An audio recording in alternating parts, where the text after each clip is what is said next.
One occasion when that in a certain person's circumstances was changed because of them talking to police is Nin Zhuang. She was interrogated for hours regarding the suffocation of her infant son.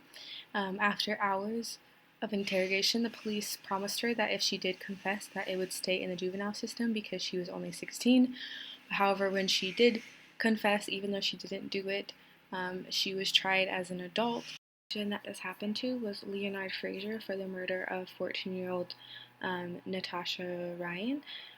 He didn't have any evidence against him saying that he did do the murder, except for recorded confessions of after interrogation for hours by the police. He confessed and they recorded it. But during trial, Natasha Ryan was found alive and living at her boyfriend's. And so, if she wasn't found alive, he would have been convicted of murder and been spent time in prison for many years for a murder he didn't do or a murder that didn't happen. One reason why the author says not to talk to police, or a reason not to talk to police, is that the longer that you talk to them, the more time they have to be able to convince you to commit to a crime that didn't happen.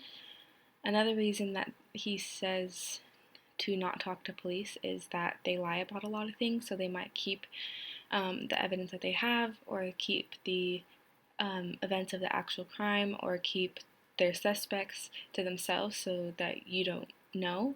And so if you talk to them, you could either incriminate yourself or further there's suspicions of something that happened. So another reason why people talk to police is in an effort to help them. And so if this happens to you where you're trying to help them in an investigation and you accidentally say something that could incriminate you, this is a reason why the author says not to talk to them, is because this happens. Advises that when approached by police to politely decline any questions that are not to do with the present. So like questions like what is your name, or where are you going right now, or where you are right now.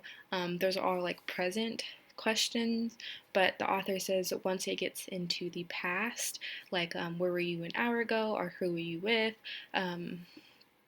politely decline to answer those questions, because by answering those questions you could accidentally incriminate yourself or potentially give them reason to suspect something.